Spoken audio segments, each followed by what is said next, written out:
Biomolecule के बारे में डिस्कशन चल रहा था। Cell the unit of life, इस टॉपिक को हमने ऑनलाइन मोड पे कंप्लीट कर रखा है। उस सेल में जिसका हमने डिटेल में स्ट्रक्चर डिस्कस किया है, बहुत सारे कंपोनेंट्स हमने देखा था सेल ऑर्गेनेल्स के माध्यम से। सेल ऑर्गेनेल्स देखा था, साइटोप्लाज्म देखा था और डिफरेंट कंपोनेंट देखा था हमारे सेल्स के। इन कंपोनेंट का कुछ ना कुछ केमिकल नेचर होना चाहिए, इन सेल का कुछ ना कुछ केमिकल नेचर होना चाहिए। इन पर्टिकुलर सेल का केमिकल एनालिसिस को हमने बायोमोलिक्यूल के माध्यम से स्टडी करने का सोचा और वहां पर हमने ये समझने की कोशिश की कि जो मॉलिक्यूल्स है, जो पर्टिकुलर केमिकल सब्सटेंसेस है जिससे ये मॉलिक्यूल बनते हैं, जिससे ये पर्टिकुलर हमारा सेल बनता है, उसे हमने कहा था the biomolecule. That is the molecule which responsible for the biological construction और the maintenance of the cellular arena. मतलब ये हुआ कि इस बायोमोलिक्यूल से हमारी पूरी बॉडी बनती है, हमारे सेल बनते हैं। अब इस बायोमोलिक्यूल में हमने बायोमोलिक्यूल्स का केमिकल एनालिसिस देखा था। एसिड सोलुबल पूल में हमने कुछ चीजों को डाला था और एसिड इनसोलुबल पूल में हमने कुछ चीजों को डाला था। हमारा जो एनसीईआरटी का हेडिंग है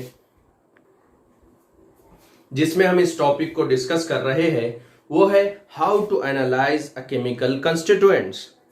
हेडिंग नंबर 9.1 में हमने केमिकल कंस्टिट्यूएंट्स को हम एनालाइज कैसे करते हैं उसके डिफरेंट मेथड देखा, जिसमें हमने सेपरेशन टेक्निक देखी, जिसमें हमने फिल्ट्रेट देखा, रेसिड्यूज देखा। जो इनसॉल्युबल सब्सटेंस था उनको एसिड इनसॉल्युबल पूल कहा था और जो डिसॉल्व हो चुका था उन्हें हमने एसिड सोलुबल पूल कहा था।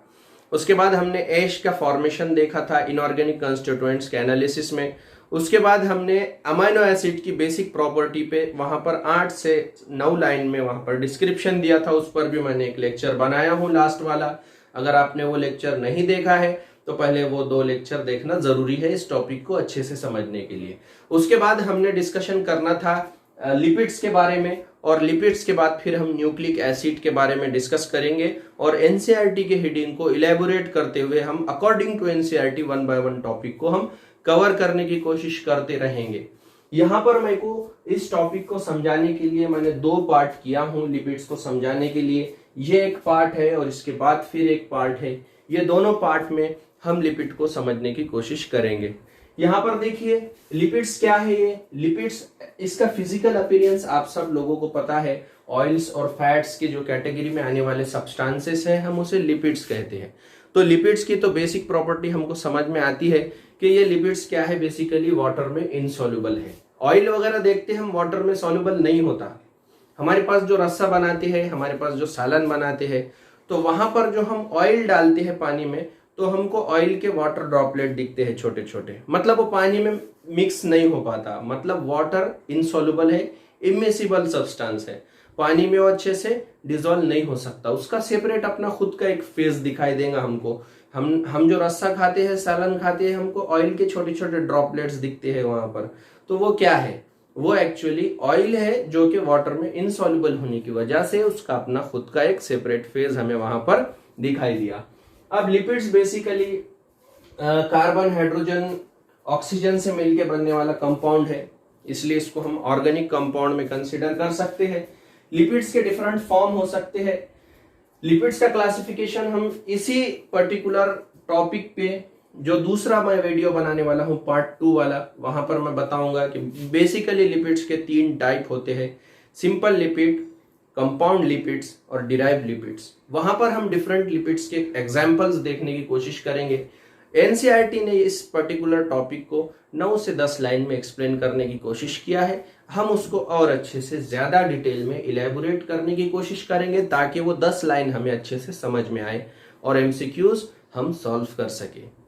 अब यहाँ पर देखिए, हमको इस टॉपिक को समझने के लिए कुछ कंसेप्ट का मालूम होना जरूरी है।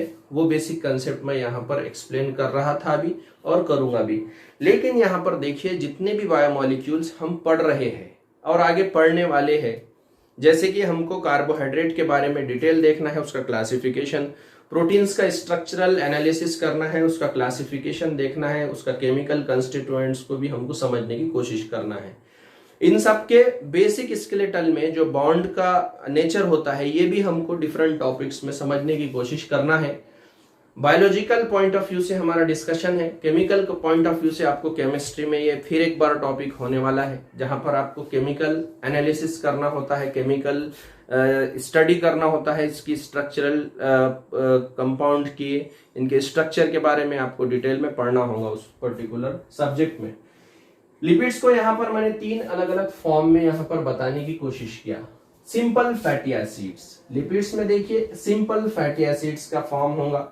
सिंपल फैटी एसिड्स में क्या होगा देख सकते हैं आप, अल्किल ग्रुप होगा और उसके साथ एसिडिक ग्रुप होगा। COOH ये एसिडिक ग्रुप है और उसके साथ R ये अल्किल ग्रुप है।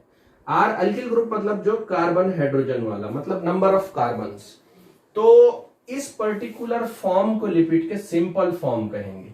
अब यहां पर ये एक फॉर्मूला है, लिपिड्स का ये क्या है, बेसिक फॉर्मूला है। अब R के जगह पे हमको नंबर ऑफ कार्बन, मतलब जो हमारा मिथिल ग्रुप है, अल्किल ग्रुप बोल सकते हैं, मिथिल नहीं अल्किल ग्रुप, तो अल्किल ग्रुप के कार्बन नंबर के हिसाब से फिर ये एसिड को हमको, इस पर्टिकुलर फैटी एसिड को हमको समझना पड़ेगा कि जी कितने कार्बन है, उस हिसाब से सिंपल फैटी एसिड का वहां पर हमको स्ट्रक्चर समझना होगा, उसको क्लासिफाई करना होगा।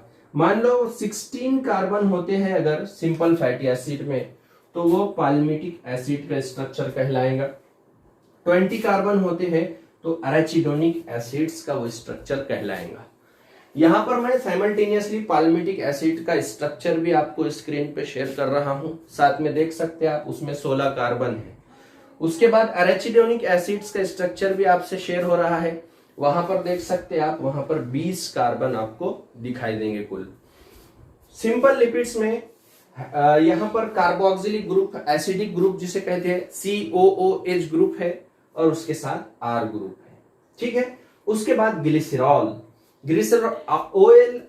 OL जो सफिक्स होता है ये किसके लिए हम यूज करते हैं, ये अल्कोहल के लिए हम OL सफिक्स यूज करते हैं और अल्डिहाइड्स के लिए हम AL सफिक्स यूज करते हैं, जिसमें आपको केमिस्ट्री में आपको इसके बारे में डिटेल में जानकारी मिलेगी। यहां पर देखिए ग्लिसरॉल में OH ग्रुप है और कार्बन नंबर हमको दिखाई दे रहे हैं, तो ये भी एक लिपिड्स का सिंपल फॉर्म है। ये दोनों को अगर हम मिलाएंगे, सिंपल फैटी एसिड्स को और इस पर्टिकुलर अल्कोहलिक सब्सटेंस को अगर हम कंबाइनली देखेंगे तो उसको कहेंगे हम esters of fatty acids, esters of fatty acids and glycerol. तो यहां पर कॉम्बिनेशन है फैटी एसिड का और हमारे अल्कोहल का। OL जो सफिक्स है वो हम अल्कोहल के लिए यूज करते हैं, हाइड्रोक्सिल ग्रुप के लिए यूज करते हैं OH। तो यहां पर देखिए फैटी एसिड्स का और अल्कोहल का जब कॉम्बिनेशन होगा, वहां पर हमको जो रिएक्शन मिलेगा, पर्टिकुलर रिएक्शन, तो वहां पर हमको ईस्टर्स मिलेंगे। वहां पर हमको क्या मिलेंगे, ईस्टर्स मिलेंगे। ये जो पर्टिकुलर लिपिड है जो हमारे सामने दिखाई दे रहे हैं, R ग्रुप के चेंज करने पर इनका डिफरेंट हमको स्ट्रक्चर मिलेगा। एनसीईआरटी ने कुछ एग्जांपल्स दिया है, कुछ डिस्क्रिप्शंस दिया है, उसी एनसीईआरटी के डिस्क्रिप्शंस को, एग्जांपल्स को समझने के लिए हम यहाँ पर इस टॉपिक को इलैबोरेट कर रहे हैं। बेसिकली लिपिड्स और फैटी एसिड्स दो टाइप के होते हैं। सैचुरेटेड फैटी एसिड होते हैं जो सिंगल बॉन्ड कंटेनिंग कंपाउंड होंगे, और अनसैचुरेटेड फैटी एसिड्स होंगे जिसमें डबल बॉन्ड और ट्रिपल बॉन्ड कंटेनिंग सब्सटेंस हमें दिखाई देंगे। सैचुरेटेड फैटी एसिड के एग्जांपल्स है पाल्मिटिक एसिड और स्टेरिक एसिड। आपको साइमल्टेनियसली यहाँ पर स्ट्रक्चर भी शेयर हो रहा है, पाल्मिटिक एसिड का भी और स्टेरिक एसिड का भी, जो कि सैचुरेटेड फैटी एसिड के अंडर में आएंगे। इन्हें हम सैचुरेटेड फैटी एसिड कह सकते हैं। अनसैचुरेटेड फैटी एसिड में ओलिक एसिड और लिनोलिक एसिड आएंगे। ओलिक एसिड और लिनोलिक एसिड में आप देख सकते हैं कि डबल बॉन्ड हमें दिखाई दे रहे हैं डिफरेंट पोजीशंस पे, जबकि यहां पर सैचुरेटेड फैटी एसिड्स में हमें डबल बॉन्ड कहीं भी दिखाई नहीं दे रहे हैं, वहां पर सब में सिंगल बॉन्ड है, इसलिए वो सैचुरेटेड फैटी एसिड्स में कंसिडर किए जाएंगे।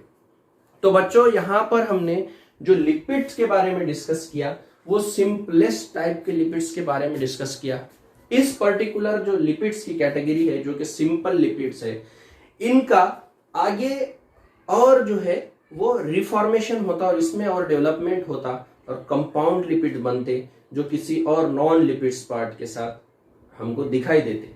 उसके बाद डिराइव्ड वहां पर लिपिड्स बनते जो मॉडिफाइड होते हैं, और ये कंपाउंड लिपिड्स और डिराइव्ड लिपिड्स इनका हमारे बॉडी में और कोई भी ऑर्गेनिजम्स की बॉडी में बहुत ज्यादा इंपॉर्टेंट एप्लीकेशन है। बायोलॉजिकल एक्टिविटीज में ये लिपिड्स बहुत ज्यादा इंपॉर्टेंट रोल प्ले करते हैं।